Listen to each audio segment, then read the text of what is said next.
10th की जो NCERT book है आपकी मैथ्स की, वो स्टार्ट कर रही हूँ। फर्स्ट चैप्टर से स्टार्ट करके लास्ट चैप्टर तक जाएंगे। हर एक चीज, हर एक टॉपिक बहुत अच्छे से एक्सप्लेन करूंगी और हर एक एक्सरसाइज भी कराऊंगी, ठीक है। तो आई होप आपको ये सीरीज पसंद आएगी। तो चलिए लेट्स स्टार्ट इट। सबसे पहले हम क्या देखते हैं, रियल नंबर्स। रियल नंबर्स होते क्या है? सबसे पहला तो क्वेश्चन यही बनता है, कोई भी चैप्टर पढ़ो, कुछ भी पढ़ो, तो सबसे पहले आपको उस चैप्टर का जो नाम होता है ना, उसके ऊपर जाना होता है कि ये है क्या, किस बारे में बात होती है। तो रियल नंबर्स है, एक्चुअल में क्या है, दो टाइप के नंबर होते हैं हमारे पास। एक होते हैं रियल नंबर्स,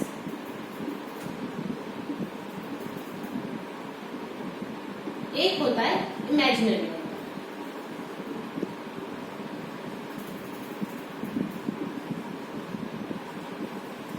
ठीक है। अब देखो नाम से पता चलता है इमेजिनरी। इमेजिनरी क्या होता है, कहते हैं ना इमेजिनरी, उसमें रहता है या इमेजिनेशन करता रहता है, यानी जो काल्पनिक होते हैं, जो एक्चुअली है नहीं पर हम उसे मान लेते हैं। ठीक है। इस टाइप के लिए भी मैं आपको एक एग्जांपल दूंगी समझने के लिए। पहले आप रियल नंबर समझो, जो हमारा मेन चैप्टर है। रियल नंबर में आप देखो जो छोटी क्लासेस में थे तो आपने पढ़ा होगा नेचुरल नंबर होते हैं, है ना, नेचुरल होंगे, होल नंबर्स होते हैं, रैशनल, इरैशनल,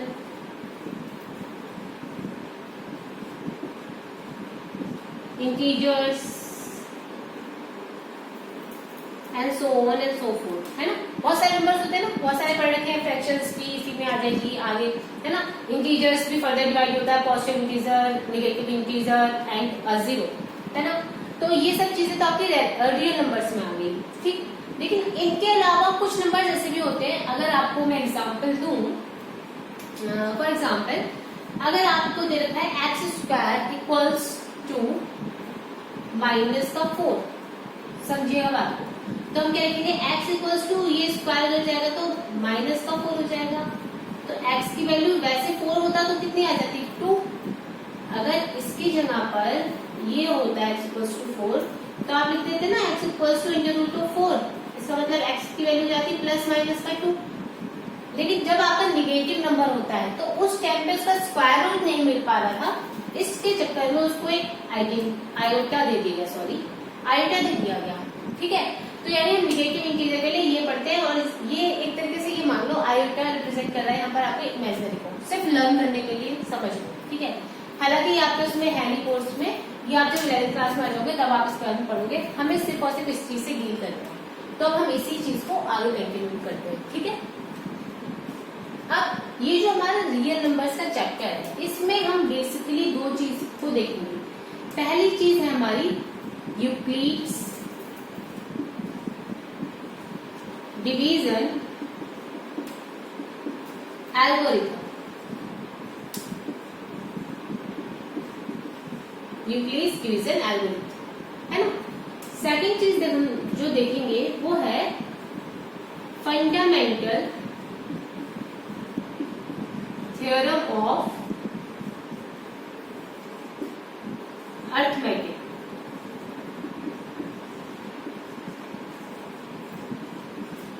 ओके, अब इसमें हम पढ़ेंगे क्या, देखो यूक्लिड्स डिवीजन एल्गोरिथम। डिवीजन से समझ में आ गया होगा कि डिवाइड के बारे में कुछ ना कुछ बात होने वाली है। यूक्लिड तो मैथमेटिशियन होगा की बात है, उसका नाम है ना। तो यूक्लिड्स डिवीजन एल्गोरिथम, एल्गोरिथम क्या होता है ये सोचने वाली बात है ना। इसमें एक और नया पॉइंट पढ़ोगे लेमा, ठीक है, वो मैं भी आगे समझाऊंगी। आप फिलहाल अभी छोटी सी बात इतना समझ लो कि यूक्लिड्स डिवीजन एल्गोरिथम जो है वो हमें बहुत ज्यादा हेल्प करने वाला है जब हम कोई भी दो नंबर जो कि पॉजिटिव इंटीजर्स होंगे उनका एचसीएफ निकालेंगे। अब सोचो मैम एचसीएफ का हम वैसे भी निकाल लेते हैं, हाँ निकाल लेते हो, पर छोटे नंबर का। अगर आपको बहुत बड़े बड़े नंबर दे दिए जाए, फॉर एग्जाम्पल आपको दे दिया जाए कि 4396 कुछ है और 164 कुछ है, इन दोनों का एचसीएफ बताओ क्या होगा। टाइम लग जाएगा, निकाल तो लोगे पर टाइम लग जाएगा, है ना। तो वो टाइम बचाने के लिए, उसको और छोटी कैलकुलेशन करने के लिए आपने क्या करा, यूक्लिड्स डिवीजन एल्गोरिथम का यूज करोगे आप, और उससे आप उसकी हेल्प से अपना एचसीएफ फाइंड आउट करोगे। ओके, सेम वे जो आपका फंडामेंटल थ्योरम ऑफ अरिथमेटिक है, अगर इसको मैं छोटी सी बात में समझाऊं आपको, तो आप फंडामेंटल थ्योरम ऑफ अरिथमेटिक को ऐसा समझ सकते हो कि कोई भी कंपोजिट नंबर जो है प्राइम नंबर्स के प्रोडक्ट के हिसाब से आप लिख सकते हो किसी भी कंपोजिट नंबर को, ऐसा नहीं किसी एक या दो, किसी भी कंपोजिट नंबर को हम प्रोडक्ट ऑफ प्राइम नंबर्स के अकॉर्डिंग लिख सकते हैं। ओके, ये एक छोटी छोटी बात थी जो मैंने आपको बता दिया बेसिक, बाकी अभी हम आगे पूरा का पूरा पढ़ेंगे कि एक्चुअल में है क्या। ओके, तो अब हम स्टार्ट करते हैं, इसको रब कर देते हैं, स्टार्ट करेंगे यूक्लिड्स डिवीजन लेमा से। ओके, हाँ जी, पढ़ने क्या वाले हैं हम पढ़ने वाले हैं यूक्लिड्स डिवीजन लेमा। अभी देखो, अभी कहोगे कि मैम ने अभी एल्गोरिथम लिखा था अब लेमा लिख दिया, ये क्या बात है। देखो, दोनों वर्ड्स को बहुत अच्छे से समझ लो, मैं आपको यहीं पर एक्सप्लेन कर देती हूँ। एक होता है आपका एल्गोरिथम, ठीक है, सेकंड चीज आपकी होती है लेमा। एल्गोरिथम का मतलब होता है जब आप स्टेप बाय स्टेप किसी भी प्रॉब्लम को सॉल्व करते हो, ठीक है, यानी प्रॉपर तरीके से सॉल्व करना आप बोल सकते हो एल्गोरिथम। कंप्यूटर में पढ़ा होगा ना, एल्गोरिथम बनाते थे कि स्टार्ट ब्रैकेट बनेगा, फिर आगे कंडीशंस लगेंगी, फिर आगे और कोई कंडीशन है तो होगी, इफ एंड बट वाला ब्रैकेट होता था, फिर लास्ट में स्टॉप वाला होता था। सेम वे आप इसको समझ सकते हो एल्गोरिथम। और अगर बहुत ही लेमन लैंग्वेज में बताऊं तो एल्गोरिथम का मतलब स्टेप बाय स्टेप आप किसी भी प्रॉब्लम को सॉल्व कर रहे होंगे, दैट्स इट, उसको हम एल्गोरिथम बोलते हैं। क्लियर है।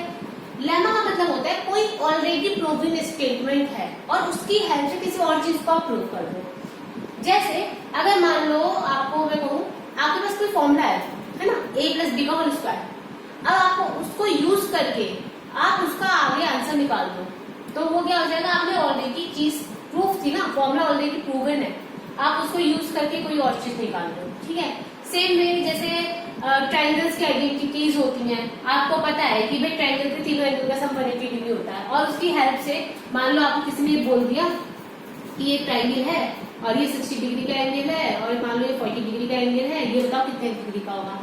अब क्या है, आपको ये फाइंड करना है ना एक्स, लेकिन आपको ऑलरेडी पता है कि तीनों का सम 180 डिग्री का होता है, तो आप क्या करोगे, फटाफट लगाओगे x + 60 + 40 = 180 डिग्री।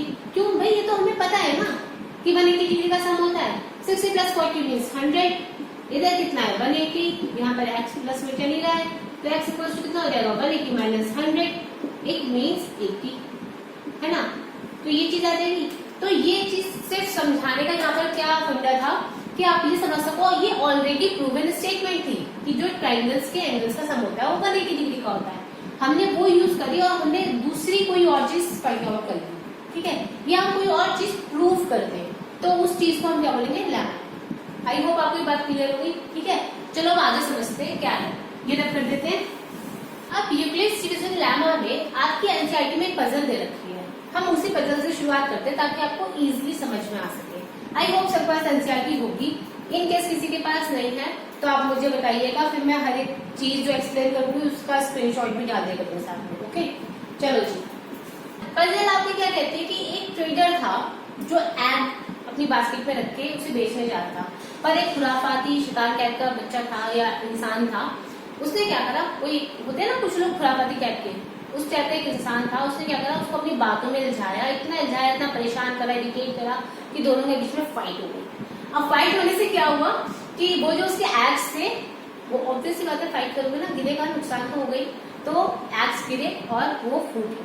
ठीक है, अब क्या है, अब वो किसी को वो अपनी बात समझा रहा है कि मेरे एग्स किस तरीके से रखे हुए थे और किस तरीके से गिरे। कैसे समझाया, डायरेक्टली नहीं बोला कि भैया इतने एग्स थे और इतने गिर गए, इतने फूट गए तो इतने पैसे दिला दो, नहीं जी, ऐसा नहीं बोला उसने क्या करा, उसने पजल के फॉर्म में बोला। अब वो पजल क्या थी वो ध्यान से समझना, वहीं पर हमारे डिवीजन का आपको लेमा समझ में आ जाएगा क्या होता है। ओके, उसने बोला कि if counted in pairs then 1 will remain, कि अगर आप 2 के जोड़े में काउंट करोगे ना तो आपका 1 बच जाएगा। If counted in 3 2 will remain, अगर आप 3 की काउंट में करोगे, 3 की काउंटिंग में तो 2 बच जाएंगे। सेम वे 4 की काउंटिंग में करोगे तो 3 बच जाएंगे, 5 की काउंटिंग में करोगे तो 4 बच जाएंगे, काउंटिंग में करोगे तो 5 बच जाएंगे, 7 की काउंटिंग में करोगे तो कुछ भी नहीं बचेगा। और फिर उसके बाद उसने ऐड करा कि मेरी जो बास्केट थी ना उसमें सिर्फ और सिर्फ 150 एग्स तक ही आ सकते थे, उससे ज्यादा आ नहीं सकते थे। क्लियर है बात, आई होप आपको समझ में आ गई पजल क्या है। चलो जी, अब आगे देखते हैं। अब हमें ये बात तो सारी समझ में आ गई, अब हमें इससे लिखे कैसे, तो देखो दो तरीके होते हैं किसी भी क्वेश्चन को सॉल्व करने के, या तो आप पजल को ऊपर से देखो या आप नीचे से देखना शुरू करो। हम क्या करें, उसने क्या बोला था लास्ट में कि अगर आप 7 के हिसाब से काउंट करोगे तो मेरे पास कुछ भी नहीं बचेगा, यानी कोई भी एग लेफ्ट नहीं बचेगा, है ना। तो यानी हम क्या करें, 7 के हिसाब से काउंट करेंगे, यानी 7 का मल्टीपल होगा ना कुछ तो हो, तो 7t मान लो, ठीक है, और तो साथ कुछ भी नहीं बचा तो उसको 0 मान लो, है ना। इसको हम ऐसे लिख सकते हैं a इक्वल्स टू दिस। अब सोचो भाई ये कहाँ से आया जी, ये वहीं से आया जहाँ से dividend equals to divisor into quotient plus reminder. छोटी क्लासेस में पढ़ा हुआ है ना आपने, 9th में भी पढ़ा होगा, वही है ये चीज। क्या होता था रूल, अगर भूल गए तो मैं दोबारा बता देती हूँ। डिविडेंड होता है divisor into quotient plus reminder के बराबर होता है ना। तो वही करा हमने, क्या करा, कितने थे हमें नहीं पता ना, पर डिवाइजर तो हमें पता, हमने बोला 7 से अगर डिवाइड करोगे या 7 के जोड़े में अगर काउंट करोगे तो कुछ भी नहीं बचेगा, तो 7 से डिवाइड करा, यानी डिवाइजर या क्वोशिएंट में से कुछ आप 7 मान लो। दूसरी चीज हमें नहीं पता तो p मान लो, हमें ये नहीं पता ना कितने थे, है ना, तो हमने p मान लिया, रिमाइंडर हमारा कितना बचा 0, ठीक है। सेम वे आगे आओगे, 6 के हिसाब से काउंट कर रहे थे तो कितने बच रहे थे, बताओ जी, कितने बचे थे 6 के हिसाब से काउंट कर रहे थे, तो के हिसाब से काउंट कर रहे थे तो 5 बच रहे थे। सेम वे 5 के हिसाब से ये हम चेंज कर देते हैं, वेरिएबल अलग अलग कर लेते हैं, यहाँ पर क्यू कर देते हैं, p q, यहाँ पर r कर देते हैं। 5 के हिसाब से काउंट कर रहे थे तो 4 बच रहे थे, और 4 के हिसाब से काउंट कर रहे थे तो 3 बच रहे थे, 3 के हिसाब से काउंट कर रहे थे तो 2 बच रहे थे, और 2 के हिसाब से काउंट कर रहे थे तो सॉरी अब प्लस आएगा, 2 के हिसाब से काउंट कर रहे थे तो 1 बच रहा था। यही तो बोला था ना उसने, ध्यान से समझ लो इस चीज को। उन्होंने बोला कि अगर 7 के हिसाब से काउंट करोगे तो 0 बचेंगे मेरे पास, 6 के हिसाब से काउंट करोगे 6 के पेयर्स में तो 5, 5 के हिसाब से काउंट करोगे तो 4, 4 के हिसाब से काउंट करोगे 3, 3 के हिसाब से काउंट करोगे 2, 2 के हिसाब से काउंट करोगे तो 1। इतनी बात समझ में आ गई। अब देखो ये सब जो चीज लिखी, इससे एक चीज आपको क्लियर हुई होगी कि हमें कुछ नंबर था ना, उसने बोला कि 150 से ज्यादा एकोमोडेट नहीं कर सकती उसकी बास्केट, यानी 150 से ज्यादा ऐड नहीं हो सकता उसकी बास्केट में। क्लियर है बात। तो अब ये देखो आपको एक नंबर उसने बता दिया कि इसके आसपास की, उसके एक्स की, इससे ज्यादा तो नहीं हो सकते, यानी इससे कम ही होंगे। अब क्या है कि 7 के हिसाब से अगर हम इसको डिवाइड करेंगे तो हमें कोई ऐसा नंबर फाइंड आउट करना पड़ेगा कि 0 आ जाए। क्लियर है। तो अब हमने यहाँ पर करा क्या, आप एक ये चीज देख लो कि इसकी जो जनरल इक्वेशन होती है ना, वो होती है equals to B Q plus R. ठीक है, जहां पर ये जो बी क्यू है ना, ये बी और क्यू, ये तो होंगे आपके पॉजिटिव इंटीजर्स, और जो ये क्यू आर है ये भी इंटीजर्स ही होंगे। ठीक है, पॉजिटिव हो जरूरी नहीं है, आपके कोई ना कोई इन ए और क्यू की वजह, सॉरी ए और बी की वजह से आपको कोई ऐसा क्यू और आर मिलेगा जो कि कोई इंटीजर्स ही होंगे और एग्जिस्ट करेंगे। क्लियर है इतनी बात? आई होप आपको समझ में आ गया। कुछ नहीं बताओ आपको, ये जनरल फॉर्म है, ये तो आपको लर्न करनी ही करनी है, आप इतना समझ लो। ठीक है, अब देखो यहाँ से ये सब निकाल लिया, अब इसके आगे का होमवर्क आपका है। आपको क्या करना है, you have to find such a number कि इसमें से 150 से कम होना चाहिए, कि अगर आप उसको 7 से डिवाइड करते हो ना तो आपका रिमाइंडर 0 आना चाहिए।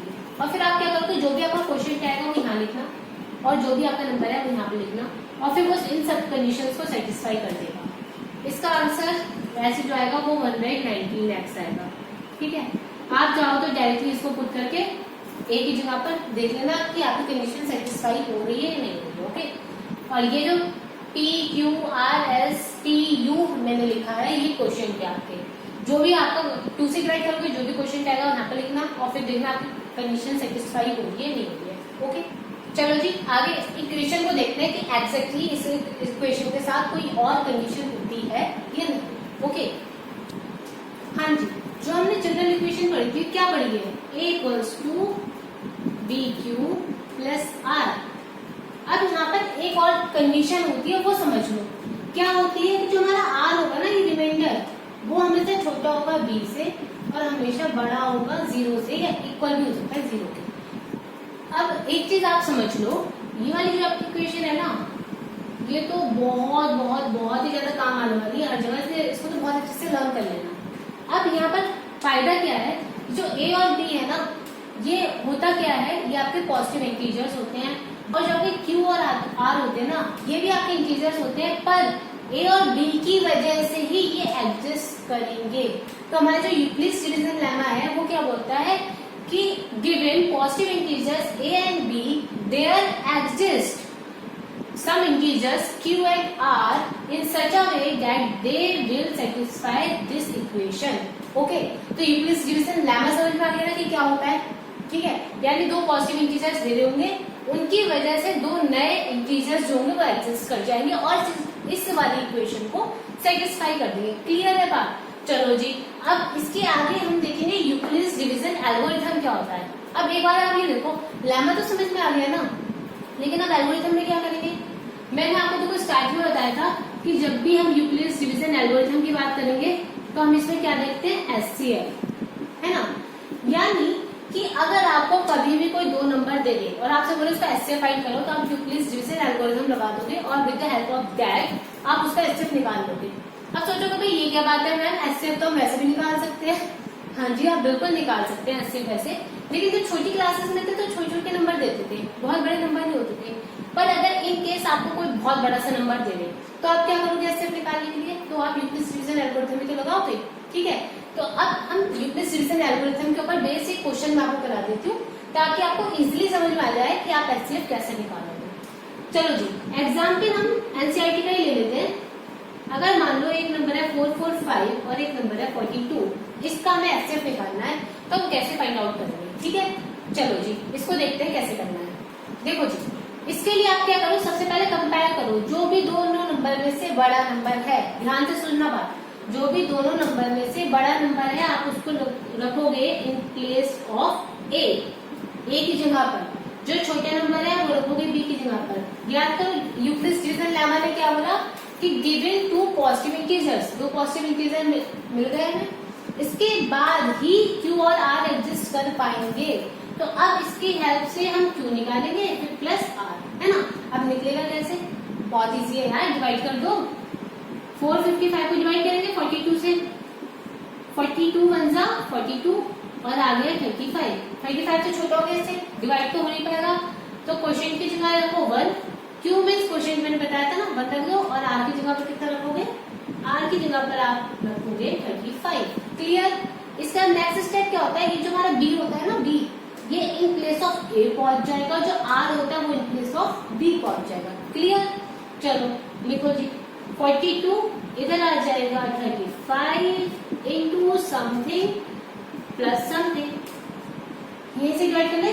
35 से 42 को 35 वन जा 35, कितना बचेगा जी, बचेगा 7। तो क्वेश्चन की जगह आएगा 1 और रिमाइंडर की जगह आएगा 7। अगेन द सेम स्टेप, 35 इधर पहुंच जाएगा ए की जगह पर, 7 पहुंच जाएगा बी की जगह पर। अब ये तो डायरेक्टली कर लोगे ना, 7 5 जा 35, तो 5 प्लस रिमाइंडर बचा 0। अब हो गया हमारा काम खत्म, ठीक है। हमें क्या करना था, एचसीएफ तो निकालना था दोनों का, एचसीएफ हमारा आ गया। अब देखो क्या करना है, कैसे पता चला एचसीएफ आ गया, जैसे ही आपको रिमाइंडर की वैल्यू 0 मिले, मीन्स आर की वैल्यू जैसे ही आपको 0 मिलती है, आपका वो फाइनल स्टेप होता है, आप समझ जाओ कि मेरा एचसीएफ आ गया। अब एचसीएफ होगा कौन सा, एचसीएफ होगा जी ये वाला जो बी की वैल्यू है, बी की वैल्यू यहाँ पर क्या है 7, तो एचसीएफ कितना निकला, एचसीएफ ऑफ अगर हमसे कोई पूछे 455 42 क्या है, ये है 7, यानी 455 और 42 का एचसीएफ कितना आ गया, 7 आ गया। यहीं से एक और चीज समझाती हूँ, वो भी ध्यान समझना। देखो ये जरूरी नहीं है कि इन दो का पूछा था इन दो का ही पता चला है, आप क्या करो जो ए और बी की वैल्यू है, देखो ये वाली तो हमें मिल गई, इसका 7 है। फिर से नेक्स्ट स्टेप में देखो ए की वैल्यू क्या है 42, बी की वैल्यू क्या है 35, इन दोनों का एचसीएफ भी 7 ही रहेगा। सेम में थर्ड स्टेप में 35 है और 7 है, इनका एचसीएफ भी 7 ही रहेगा। इसका मतलब आपको बहुत बड़ा नंबर दे दे, इससे भी कोई बड़ा नंबर दे दे, और आप फिर जब स्टेप बाय स्टेप आगे जाओगे ना, तो ए और बी की वैल्यू जो भी होगी उसका एचसीएफ, हर एक स्टेप का एचसीएफ सेम रहेगा एज इट जो आप लास्ट में फाइंड आउट करते हो उसके सेम, ठीक है। आई होप आपको ये बात क्लियर होगी।